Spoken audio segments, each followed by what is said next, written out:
Hi everyone. இப்போ பார்க்கக்கூடிய இன்னொரு ப்ராப்ளம் வந்து பார்த்தீங்கன்னா ரொம்ப அண்டர்ஸ்டாண்டபிளா தான் இருக்கக்கூடியது. பார்த்தீங்கன்னா A and B, அதாவது A vector and B vector are two vectors and theta is the angle between them. A vector and B vector இருக்கு, அது ரெண்டுத்துக்கு இடையில இருக்கக்கூடிய ஆங்கிள் theta அப்படின்னு சொல்லியாச்சு. Between them, if A cross B equal to √3 of AB, then what would be the value of theta? அப்ப அந்த ரெண்டு வெக்டருக்கு இடையில என்ன ஆங்கிள் இருக்க முடியும் அப்படின்னு கேக்குறாங்க.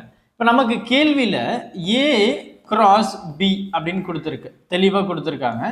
மாடுலஸ் தான் √over A vector dot B vector.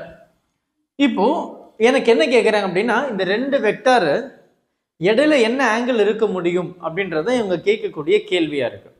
இது ரெண்டு கிராஸ் ப்ராடக்ட் அப்படின்றதுனால I can simply rewrite this. எப்படி?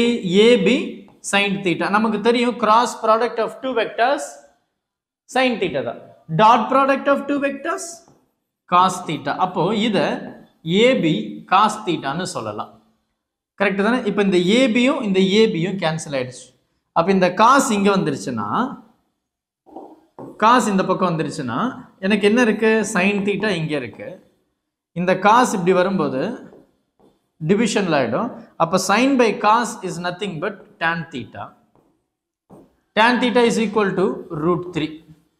அப்போ tan எப்போ √3 இருக்க முடியும் அப்படின்னா, என்னுடைய theta 60 டிகிரியா இருக்கும்போது தான் √3 இருக்க முடியும். அப்ப இந்த ரெண்டு வெக்டருக்கு இடையில இருக்கக்கூடிய ஆங்கிள் என்ன? 60 டிகிரி தான். ரொம்ப சிம்பிளா இருக்குல்ல? பொறுமையா பாருங்க. டவுட் எதுனா இருந்தது அப்படின்னா மறக்காம கமெண்ட் பண்ணுங்க. Thank you. Help this with smile.